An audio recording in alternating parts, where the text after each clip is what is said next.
Women Voters was founded in 1920 out of the suffragette movement, giving the women the right to vote, and is a nonpartisan organization that neither supports, opposes, nor recommends candidates for office. The League's purpose is to promote responsibility through the informed and active participation of all citizens. Providing this forum allows citizens to become better informed about the issues facing the community and candidates running for office. We are pleased to offer this service to you. And just some housekeeping, there are 2 exits to this room, and if you need to use a restroom, once you go out these doors, if you turn left, you will find one available to you.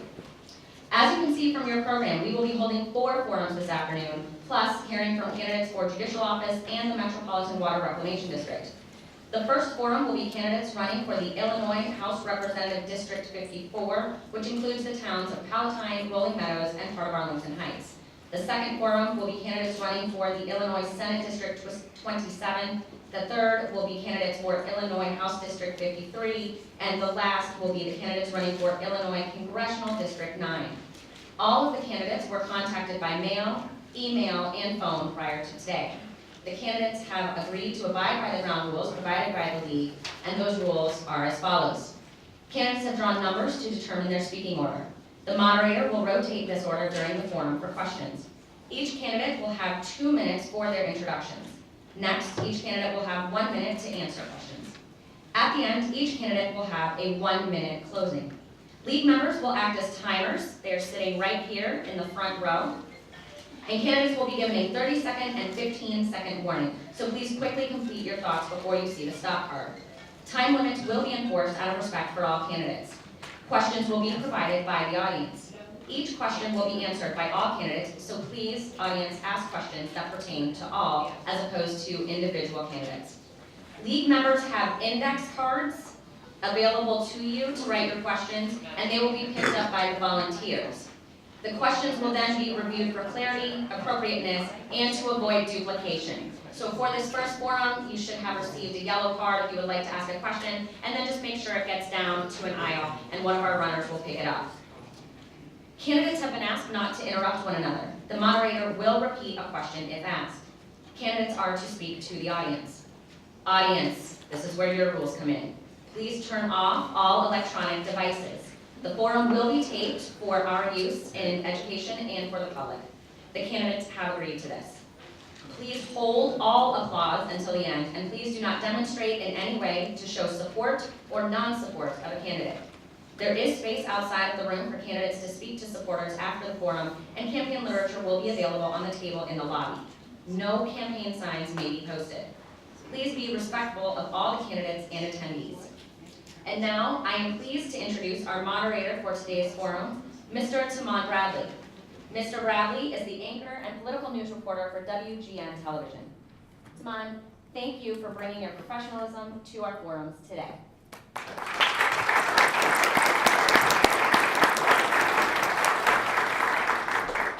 Thank you, Mary Beth. Good morning, everybody. You didn't want to watch the Bears?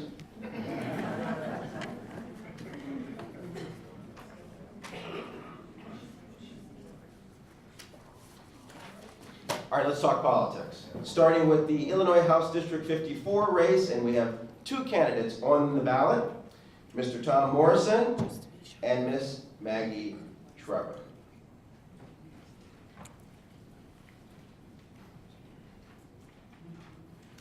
All right, we'll start with your 2-minute introduction, and by name draw, Representative Morrison, you won that, and so you get to go first. 2 minutes, please. All right, thank you, Timon. Thank you for coming here on this beautiful fall day. I am State Representative Tom Morrison. I have been a lifelong resident of the north and northwest suburbs. I am a father. I'm a husband of 4. A father of 4. That would be awkward, wouldn't it be? Yeah. I have lived in the northwest suburbs, in the north suburbs my whole life. I've also started and grown a business here that my brother and I, successfully sold. Now I am proud to represent the 54th District down in Springfield. I have been a tax fighter. That's why my new yard signs say so, because I've consistently listened to what this district voted me to do, to go down to Springfield, to change the status quo of outsized budgets year after year, growing debts, out-migration of our friends, our neighbors, our relatives, and other Illinoisans out to greener pastures, better opportunities in other states. I've been a champion for pension reform. I have led by example. I was the first lawmaker to opt out of a taxpayer-funded pension plan. The reason I did that was because I wanted to go to any public employee or taxpayer and say, look, this is a crisis that grows by the day, week, month, year. And there have not been enough elected officials with the courage, with the fortitude to be honest and to make the changes necessary to move our state forward so that we can fund today's K-12 budgets, today's higher education budgets, today's human service needs, etc. That's why I'm down there. I have been endorsed by many of the business groups. I've been endorsed by newspapers in past elections because I represent the district. And I look forward to a robust discussion today. Thank you for being here. Thank you, Representative Morrison. Ms. Trevor, 2 minutes.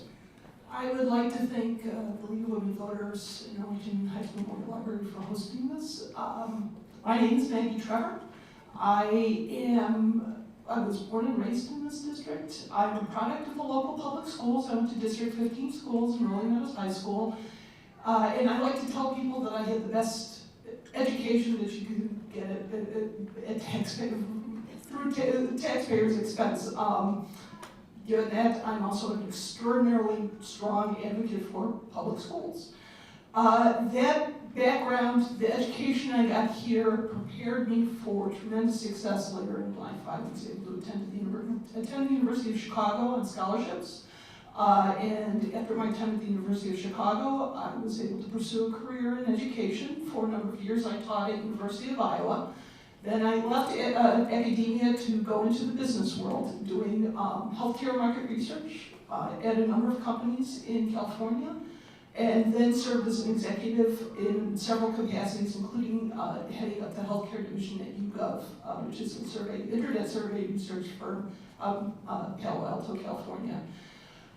I came back here in 2015 to start my own research firm just in time for the budget crisis. And I was appalled at what I saw in this state. I was appalled at the devastation, the human devastation that those 2 years without a budget caused, both in healthcare and in education. And I'm running because I feel that we need to hold those people who did not cooperate in the budget accountable.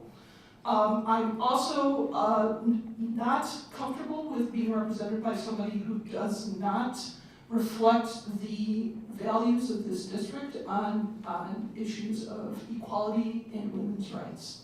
And because of that, I'm hoping that I can represent this district in the fall. Thank you. All right, thank you, Ms. Trevor. Now let's move to questions. Audience members, if you have questions you'd like to have these candidates address, please write them on the yellow index card provided and pass them to the aisle for collection. So I'll start with a few of my own. Candidates, remember that you have 1 minute to answer. The first question goes to Ms. Trevor. Your party's candidate for Governor J.B. Pritzker is pushing hard for a progressive income tax to shore up state finances. It would take a constitutional amendment. Do you support going from a flat income tax to a graduated income tax rate? 1 minute, please. Yes, I do. I do because, first and foremost, because it gives us another tool to deal with the budget, the state budget. It opens up many different possibilities for structuring the tax, but most importantly, it allows us to structure taxes in the state to alleviate the burden on property taxes for funding education. And because of the way that we tax in Illinois, between the flat rate tax and relying so heavily on property taxes for financing education, we're putting an undue burden on the middle class in this state.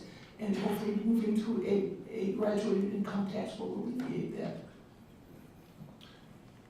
Representative, 1 minute. Yeah, the Illinois flat tax, the provision in the Constitution, is a protection for taxpayers. And when I was down in Springfield in 2011, Ms. Trevor was in California, but I heard the Democrats and their leadership say that there would be a temporary income tax increase. They said it would sunset. This is the same party that's now pushing for a progressive tax that is telling residents, oh, it's only going to be a minute segment of the population that's going to pay more. So if you believed them when they said it was a temporary income tax, you can go ahead and believe them that it's only going to apply to a small segment of society. We are taxed enough already. It's not just the income tax, it's our property taxes too, and the unfunded pension liability and other debt that we have as a state is a future tax increase. And that's why we have to do a better job of listening to the taxpayers and holding back spending. All right, let's stay with this subject. Representative Morrison, what are your specific policy proposals to lower property taxes? Well, if you look at, first of all, Illinois pays some of the highest property taxes in the country. We have more units of government than any other state by far, even though we're number 6 in terms of population. So you have overlapping layers of local government. You also have what are called unfunded mandates that Springfield politicians put on their local governments. What I mean by that is they pass a state law that applies to municipalities. Those are onerous and burdensome regulations and mandates that those local units of government have to follow. And then the local units of government have to get the money from property tax payers. So I am for giving local governments the flexibility they need to be more efficient. I am for consolidation. I am for things like pension reform. I am for things like workers' compensation reform. That would actually relieve much of the burden on our property taxpayers. And plus, we need to grow our economy. If we had more taxpayers, if we had fewer vacant buildings, we would see reduction in property taxes. Ms. Trevor, 1 minute. What is your specific proposal to lower property taxes? A couple of points. First of all, I do agree with Tom Morrison on consolidation of governments. I think that is something that we should pursue aggressively in the state of Illinois. Once again, I also believe that moving to a graduated income tax will give us the flexibility. 2/3 of our property taxes are a result of the public school system. And the reason why we have such high property taxes is because state funding of education has decreased so dramatically. We need to make sure that education is a priority at the state level in order to alleviate the use of property taxes to fund as the primary source for funding for local school districts. All right, our next question goes to Ms. Trevor to start. You support abortion rights. Do you favor any restrictions on abortion? 1 minute. I feel that my view on abortion is that it has to be a woman's choice. It is a woman's body. The ability to control one's life, the ability to have freedom to pursue your life with the same freedom that men do, it involves being able to control your own body. So I am a firm supporter of abortion rights. Any restrictions, late term, anything like that? If a fetus is viable, I would believe that there are restrictions already in place.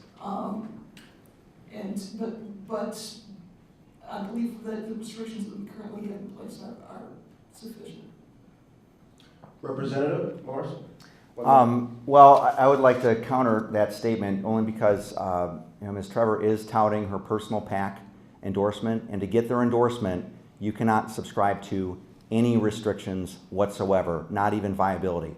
And so we currently have a parental notification law in place. That is something else that personal PAC, that's Planned Parenthood's political arm. They're very active in this race. They want to get rid of that, as does the ACLU. So I am pro-life. My voters, or the voters in our district, know that. Many of them elected me to be a pro-life voice in the legislature. That's men and women who subscribe to those views. And so I think I am reflecting the district current law, but I just want to clarify again that to get that endorsement from Personal PAC, Ms. Trevor had to subscribe to everything, meaning no restrictions whatsoever, no restriction on late-term abortion, no restriction on minors being able to get an abortion without even notifying their parents. We don't even allow that for ear piercings, for aspirin. Minors have to get their parents' permission. All right, State Rep. Well, the audience questions are pouring in. Thank you for that, and we'll get to a few in a moment. Let me ask 2 more. We'll start with you, Representative Morrison. The House Representative Organization released findings from an independent investigation into harassment allegations against State Rep Jerry Long. Several of his and your GOP colleagues have called on him to resign, but he posted on Facebook that he was not going to be, quote, bend over to liberal demands. When the allegations came out last month, you said you wanted to reserve comment until reviewing an official report.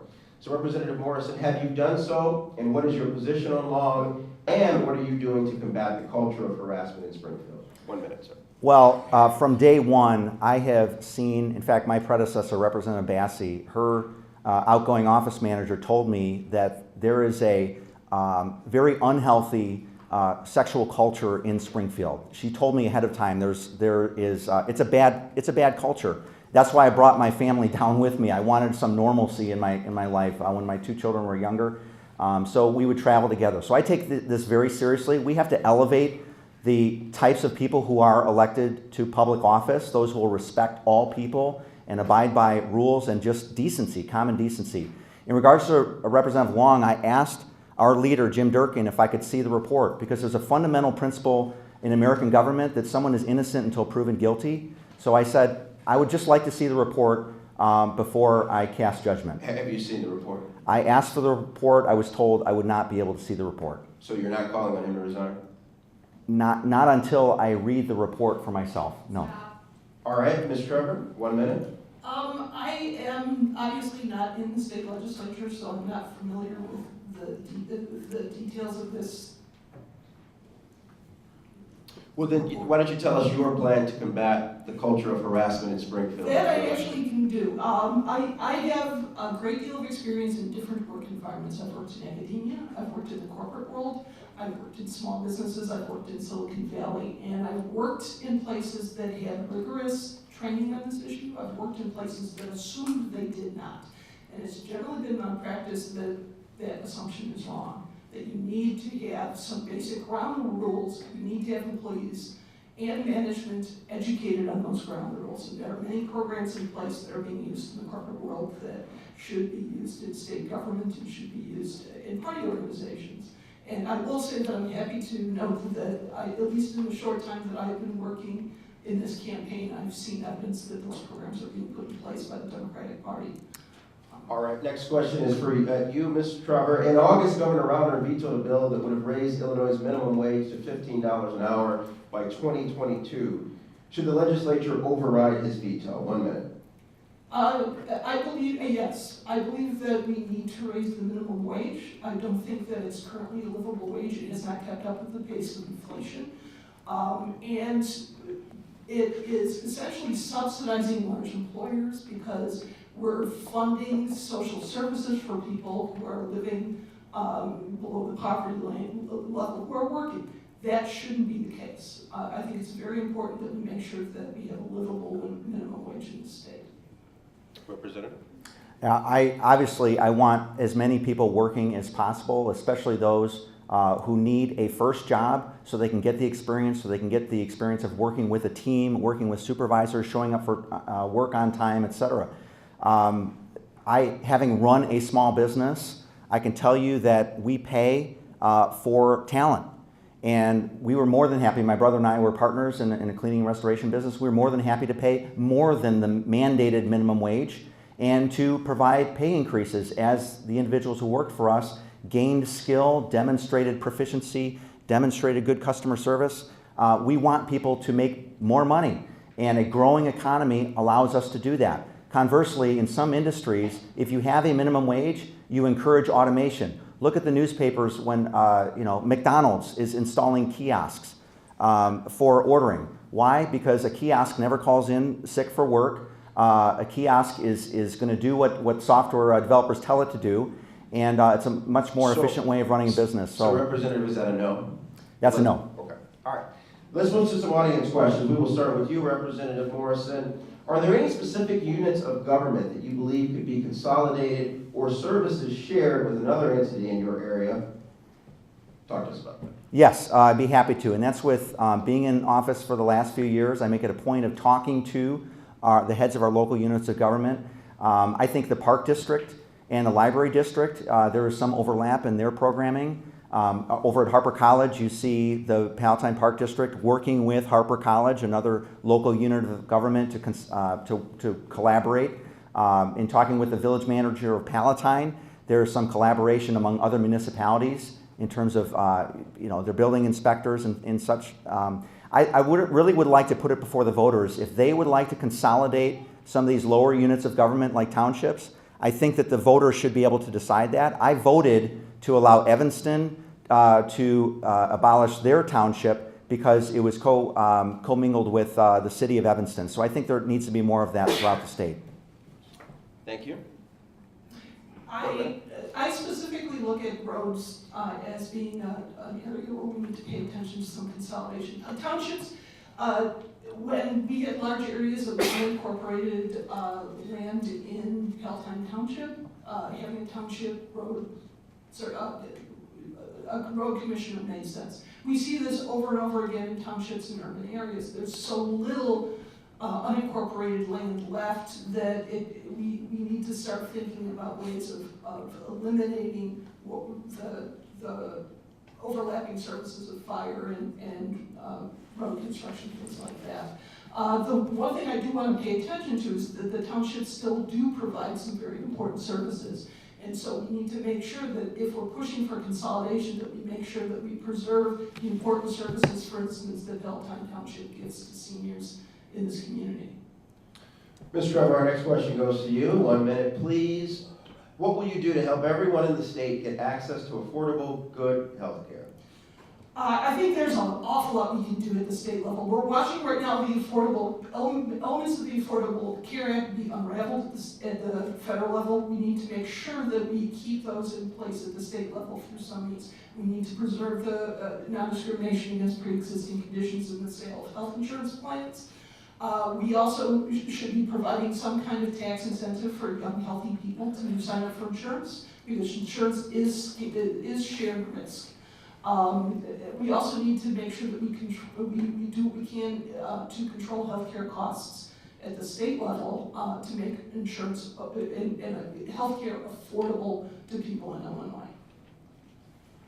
I sit on the House the House Life and Health Insurance Committee. So we deal with these issues all the time. Obviously, the cost of healthcare is a major concern to almost all of us.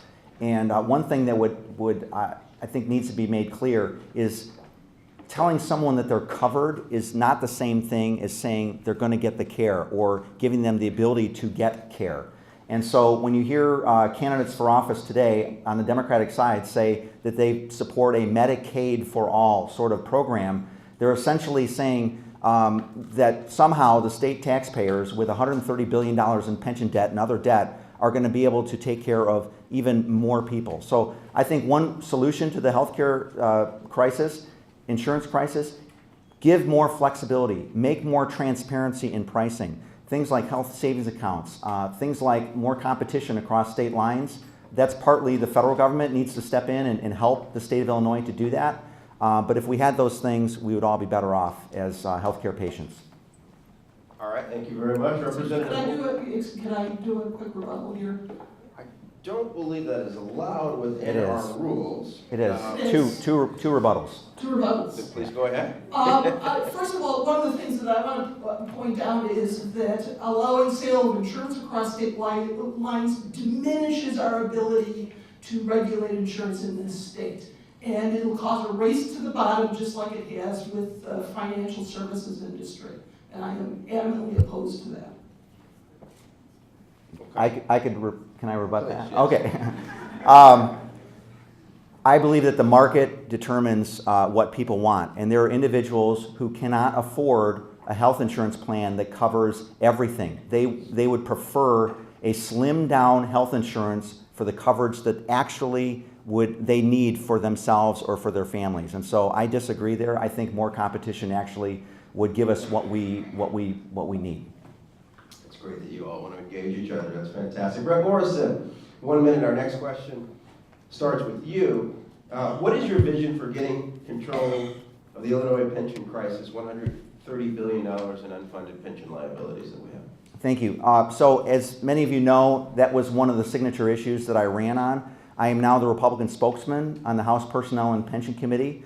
I meet with groups who have varying points of view on this issue. I routinely get invited to speak to groups of state workers, public school teachers, because if we don't get our arms around the pension crisis at the state level and at the local level, it will bury us as a state. You know, Ms. Trevor said earlier in our forum here that the state is not contributing as much at the state level. Do you know why that is? It's because 23% of our state's budget is just going to the 5 state pension plans, and it will be that way for the next several decades. And so one thing that we need to do is stop the hole from getting deeper. So I believe we preserve the pension credits that individuals have earned up to today, but starting tomorrow or as soon as we can change the state law, we need to have individuals starting to adopt individualized, portable accounts like defined contribution plans. That's what I support. Yes.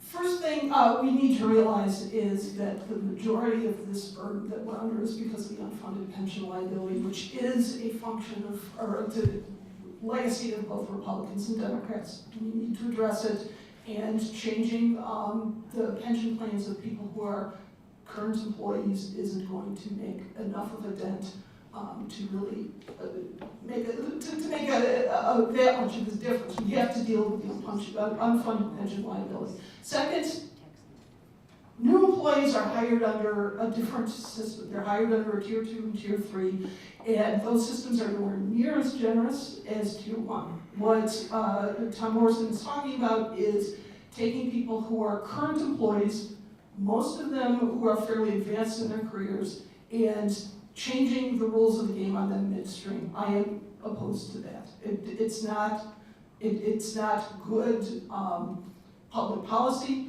It makes it more difficult for us to negotiate contracts in the future. All right, Ms. Trevor, let's start with you. 1 minute. Is there anything that the state can do to help with food insecurity? We need to have a secure safety net, and I know that we are under severe budget pressure, but without food, adequate nutrition, we end up paying for it down the road in other ways. We end up paying for it by underperforming children in schools who don't have enough nutrition to basically concentrate. We end up paying for it with lingering health problems in adults who did not have food security as children or have to make choices between food and medication. We need to make sure that we have an adequate safety net when it comes to food. Representative? There are some pretty robust federal and state programs to ensure that anybody who is hungry has the ability to get the food they need. There are food pantries at the local level operated by churches and non-for-profits and public entities like Palatine Township. There are even abuses within those systems where I just read in the paper the other day where there was someone operating a food pantry that was actually stealing from that. So I've also heard anecdotal accounts of students who qualify for free and reduced lunch who are throwing food away. So it's a mess. I don't know that the state should be doing more until we address the problems that already exist today. But this is not an issue that comes up, has not come up yet in the 5 or 6 months that I've been really focused on this race. Representative Morrison, we will start with you. 1 minute. Women's issues are very important in this election. Describe your position on the Equal Rights Amendment and equal pay, and remind us of your vote on the Equal Rights Amendment. Yeah, I did vote no on the ERA and also on that equal pay amendment. Again, the titles of these bills don't necessarily address the fundamental language of the bill. And so I was happy to talk with individuals who are both for ERA and against ERA. I attended a several hour-long committee hearing in Chicago where women testified against ERA. There are women in this audience today who are against the ERA. Nevertheless, it passed. Now we need to move on. Women's issues also include things like high taxation, high property taxes, people moving out of the state of Illinois. So I think those are the issues that most of the constituents want to talk about when I go door to door. Ms. Trevor, your position on the Equal Rights Amendment and Equal Pay? I am for the Equal Rights Amendment, unequivocally for the Equal Rights Amendment. There is no reason why one human being should live with a different set of rights than another, period. I also have lots of experience in the workforce, and it's a story about my first time I ever went to look for a job. I went with another 16-year-old friend to a field, and we went around applying for jobs, and we both got offered a job at one of the larger department stores there. I got offered a job as a clerk for minimum wage. He got offered a job as a custodian for 50 cents an hour more. We both had the exact same resumes. Neither of us had ever held a job before. The only difference between the two of us is I was male and he was female. That kind of discrimination goes on at every level, and it's cumulative. And one of the disadvantages women have as they progress through their careers is they carry the legacy of their previous discrimination with them to every new job that they have and every salary negotiation that they have. No doubt he was male and you were female. Yeah. Oh yeah, sorry about that. I would like Yes, to please, rebut if I could. Yes, 30 seconds. Okay, 30 seconds. All right, so on the Equal Rights Amendment, it only would have applied to federal and states governments, not private industry. That came out in the testimony where Kathy Salvi brought that point up, that it would not affect the private sector. Furthermore, in my role as a state representative, I have a district director who's male. He is making less than my previous 4 district directors who are all female. Why? Because it's skill level, what they brought to the job. It's the same title of a position. We pay for the skill level and the quality. That's it. All right, Ms. Trevor, let's talk term limits. What is your opinion of term limits for representatives and leadership in the General Assembly? I do not believe in term limits for legislators, but I do believe in them for legislative leaders. My experience, I lived in California for 15 years, which my opponent likes to talk about a lot, and I got to watch what went on in the California state legislature, which has term limits, and I felt that it was a real barrier to accumulating the kind of experience and expertise the legislators really need to be able to do a good job. It also, I feel, makes the process less democratic because people are, if they have a good legislator, they no longer, after a term limits, have the option of sending them right back to the legislature. I feel that what we're doing right here, challenger, incumbent, is with a democratic election is the way to go. I am absolutely for legislative leadership, term limits. Mike Madigan, I'm 43 years old. Mike Madigan was elected in 1971. So he has been a state rep for nearly 1/4 of our state's entire history. Think about that. I've been very clear that there need to be limits on the speakership because when an individual is speaker, they can amass all kinds of power, act in ways that are very undemocratic. Removing individuals who are qualified from the chairmanships of committees. Sending bills that are popular or want to vote, sending them to the trash bin. I've been very clear that I would not support Mike Madigan for speaker. The state reps vote for speaker. At least Mike Madigan's a state rep from Chicago. He could be voted down, he could be demoted, except that he has state reps that he has gotten elected who are loyal to him, and that's a fundamental issue in this election. I will not vote for Mike Madigan, and my opponent has already said that she would vote for Mike Madigan for Speaker of the House. Actually, I have not said that. Last week, or 2 weeks ago at the Daily Herald, I expressly asked you. And what did I say? You said you would not put it in writing. That no, you would what not. I said was I won't make a choice when I don't know what the choices are at this point. That's what I said. Mike Madigan has been the only one to run for the last 18 times. But that's not. Okay. There are other. Going to be the case the next time around.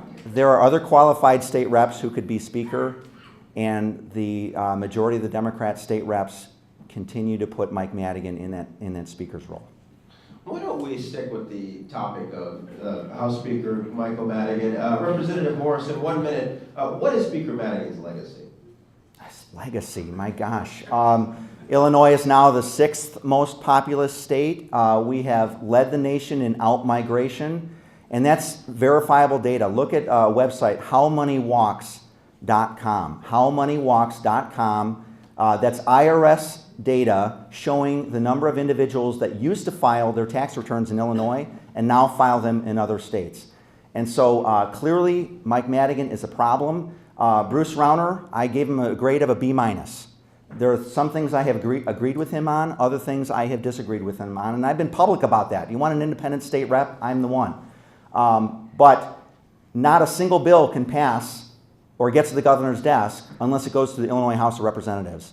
And what Madigan will continually do is he'll float bills that are publicly popular, allow them to go through the House, and then they die in the Senate. Things like property tax reform, things like term limits, things like redistricting reform. Why aren't they law, even though the public wants them? Because Madigan stops them. All right, Ms. Trevor, 1 minute. What is House Speaker Michael Madigan's legacy? Well, I think his legacy right now is tied up intimately with Bruce Rauner's legacy. That is, I think that when people 10, 15, 20 years talk about this period in Illinois politics, they're going to talk about the 2+ year period where we went without a budget. And I see the final resolution of that as being very obvious from an outside observer. The root conflict that we were talking about was, would we reach some kind of compromise with or without diminishing workers' rights in the state of Illinois? And I think the Democratic Party, of which, and the Speaker of the House, Mike Madigan, were essentially fighting to make sure that workers' rights were not diminished in this state. And I think the end legacy, the end compromise that we had was almost predetermined from the start. I think that we somehow needed to make sure that both Mike Madigan and Bruce Rauner got there before 736 days. Let's move on. Ms. Trevor, we'll start with you. 1 minute. What is your position on transgender facilities in schools? I agree with the compromise the District 211 reached with the Department of Education. And I stand behind them. I feel that we have to respect families and people who are transitioning. We need to find a way to accommodate them. We need to understand that this is a tough issue for parents and kids, and we also need to recognize, I think, that when we're talking about privacy, when we're talking about safety in public schools, in any schools, anywhere, that we understand where the danger really is, and that is very often in those circumstances, those people who are just gender non-conforming are the ones that are at the most risk in those situations. We need to understand that and realize that we need to accommodate that. Representative? Well, having gone to a number of the District 211 board meetings where hundreds of parents came out, I listened to their concerns. I listened to the concerns of females at Fremd High School, at Palatine High School, at Conan High School, who said, we do not feel comfortable being in changing in a locker room when a male classmate of ours who has gender dysphoria is walking through our locker room. And so, listening to those concerns, I filed a bill that simply tried to compromise on the situation and say, if an individual has gender dysphoria, they should not be forced to be in one locker room, but conversely, the other students have to have their rights respected as well. So my bill just simply said the schools should provide a third space. Every one of these gymnasiums has a coach's locker room, a referee's locker room, where there's a shower, there's a stall, and it's in the immediate vicinity of the gymnasium, and that way everyone's rights can be respected. I had 30 co-sponsors on that bill, Republican and Democrat, and the chair of the committee said, no, we're not going to even give that bill a hearing. Yes, please. Actually, I believe that bill said that the students were required to use the facilities that corresponded to their gender at birth. Well, I think we broke the rules already. We've been like 4 rebuttals, but no, you've done 2. She asked for 1. Okay, all right. What the bill did is it tried to provide a compromise on the situation. No, I do not think it's appropriate for males with male anatomy to be disrobing in a locker room set up for females. That, I think, is the majority position. I've talked to individuals. I've had Democrat voters come up to me and We say, ask the audience, hold your applause, please. I've had parents come up to me and say, thank you for speaking up on this issue. All right, okay, let's move on. And happy to allow space for you all to engage. That's the I purpose think of this. so far it's been good. I think the makes All it for a right, livelier okay. conversation. So we're going to stick with you, Representative. There is, someone wrote, there's a shortage of public transportation in the area. What would you do to remedy this situation? Well, this is obviously an issue that's very dear to our district. The fact that we have a robust metro line is very, very important to the district residents here. It enables us to, and individuals to work in the city and yet still have an easy commute back home without being stuck in traffic. One thing that I've seen routinely is an inappropriate amount of funding going to Amtrak. Raising the speed limit on the Amtrak line to St. Louis by 10 or 15 miles an hour is not a good use of scarce public resources. The terms of riders going from Chicago to St. Louis is paltry, but the number of riders on Metra every single day is in the hundreds of thousands. So I would like to see a reallocation of those funds given to Amtrak to make a medium speed rail. Basically give that to Metra so that people have an easier commute. Mr. Trevor? One of the things that really strikes me, having grown up here and moved back, is that public transportation here is actually worse than it was when I was a kid. Couple of reasons why is the diminishment of some of the pay schedules. I know that in Rolling Meadows there's only one main bus that goes through there. I also think that the way that the public transportation is currently arranged in the Chicago metropolitan area doesn't match the realities of how people commute. Most people don't commute from the suburbs to the city anymore.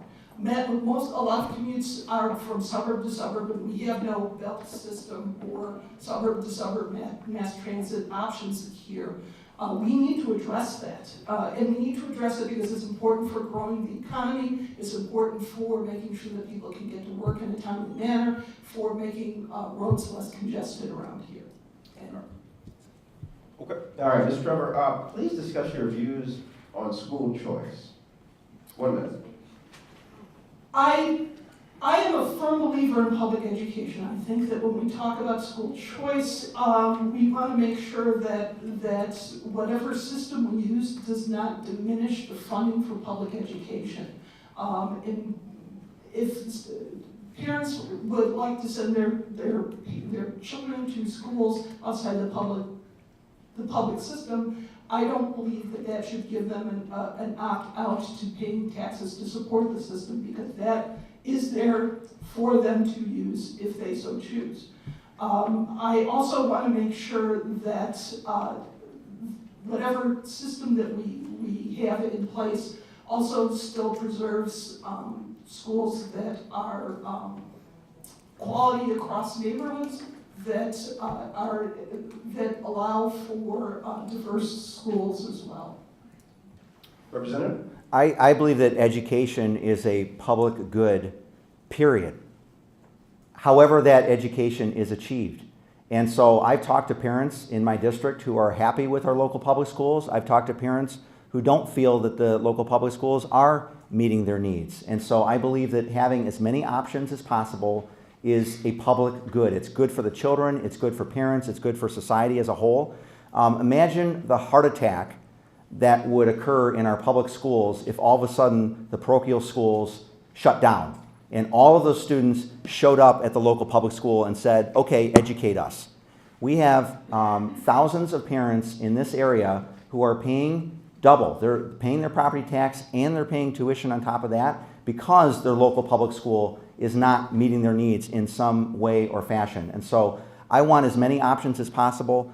I think that's best for the students, I think that's best for parents, and I think that's best for society. Okay, we have time for one more. This is a good way to end. We'll start with you, Representative Morrison, 1 minute with our final question. What do you hope to accomplish during, in your case, your next term? I'm sorry, repeat that one more time. What do you hope to accomplish over the next 2 years if you're reelected to the legislature? Okay, well, we don't know how some of these races are going to turn out. Obviously, the governor's race is pretty heated. It looks like it may go one way, but we may be surprised. My objection is to stop further tax increases, because that is the #1 issue I hear about from the residents in our district. They feel that they're overtaxed. Yes, they're willing to pay taxes, but there's a limit on what they're willing to pay or what they are able to pay. And so I would like to be a strong check on one-party rule in Springfield. We saw that under Rob Blagojevich and Mike Madigan and Emil Jones and then John Cullerton. If J.B. Pritzker should get elected, look out, hold on to your wallets, and I want to be a check on that kind of power. And abuse, basically forcing individuals to go, and families and businesses to go elsewhere because they can't afford to, or they're unwilling to stay in such a high tax climate when they don't get a return on that money. Ms. Schroeder. I have 2 priorities. #1 is healthcare. I feel that we need to make sure that we have a functioning individual health insurance marketplace, as well as a system of providers in this state that allows for people to get good quality, low cost, or reasonable cost healthcare and health insurance. Second, I also want to turn my priorities to public funding of education. I think the state needs to play a greater role in funding our schools in order to achieve meaningful property tax relief in the suburbs. All right, time requires that we now move to closing statements. Candidates will have 1 minute each, and we will start with Ms. Trevor, since we started with you, Representative Morrison, for the opening statement. Ms. Trevor, 1 minute closing statement.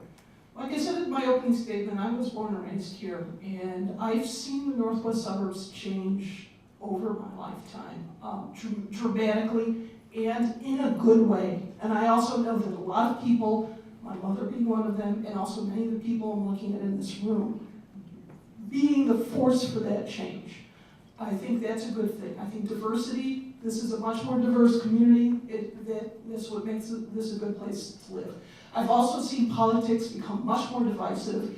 It's now in the state a my way or we will burn the house down approach. We need to change that. We need to work together. We need to find a way to come up with tough solutions that involve crossing the aisle, that involve compromise. And I believe that I'm the one that can do that in Springfield. Representative? Thank you.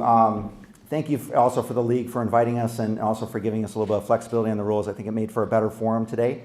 But I am asking for your vote because this district needs someone who will fight for taxpayers.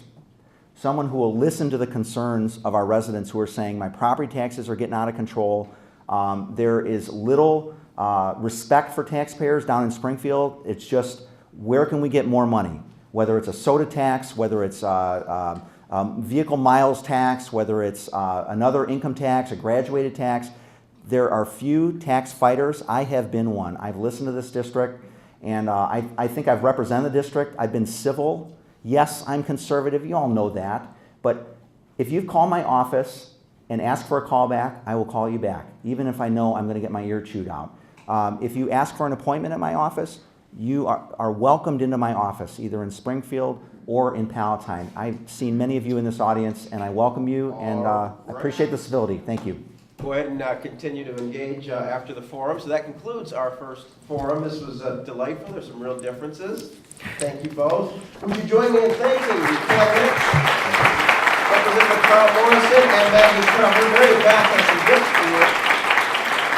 We will take a short 10-minute break, and then we will move to the Illinois Senate candidates, District 27. If you're staying, please move to the center of the room and make space for additional audience members. And that next forum, Senate candidates in District 27 begins at 2 p.m. Thanks.